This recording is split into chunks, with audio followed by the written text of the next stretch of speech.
The UN International Organization for Migration, IOM, has promised to support the federal government to advance its housing construction policy for displaced persons. Chief of IOM mission in Nigeria said this in Abuja at a news conference on the Housing Design Competition Award ceremony to be held on January 25th. Home after crisis. It's a design competition. It's present to you what changes we are willing to bring in the way we operate to those in need of protection through shelter, but what we want to change in a concept in particular. So you know that unfortunately the country has faced quite important humanitarian situation for the last decade, particularly, and we talk about the Northeast, but what we are trying to do in Northeast can be also replicated all over the country.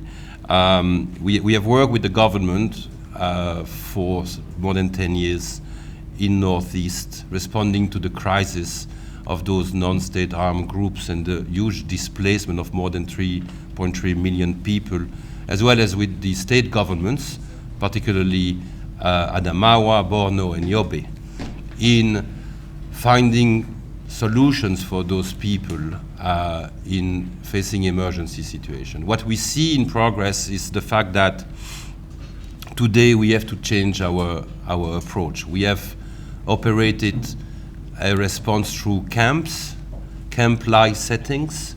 We have worked with the communities for them to be welcomed for a period of transition until they can find a more durable solution.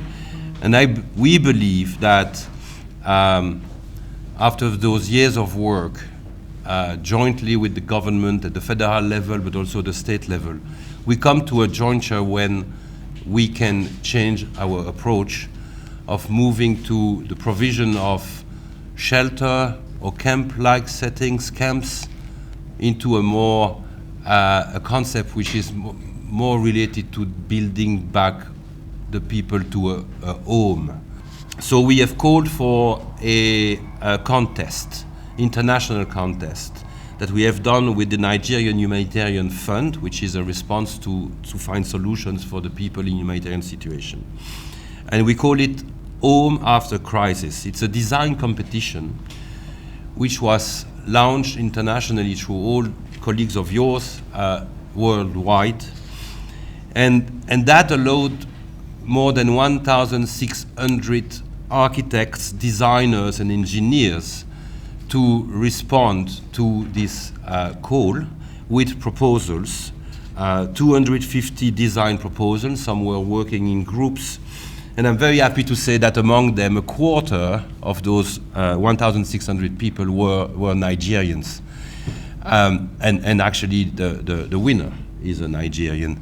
This also showed to us the importance that Nigerians abroad still keep or have for their country. Wherever they are, they wanted to contribute to identifying a solution, a long-term solution for the people who have faced issues in Nigeria. And I think it says a lot on this commitment of Nigerians wherever they are for the development and the protection of their people.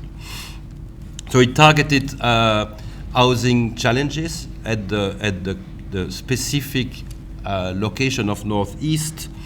It looks at the rapidly growing population, so it needs to have a housing which is adaptable to an increase in the family size, for example.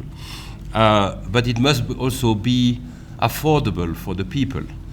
It must use the material which are in those sites while respecting environment and ensuring that any of those construction would respect the new laws of some states like Adamawa, and I think now Yobe has taken the same in environment protection and banning the cutting of trees. It must be climate proof because some of the regions where those houses need to be built are prone to climate hazards with unfortunate either very high heat or drought, but as well some floods.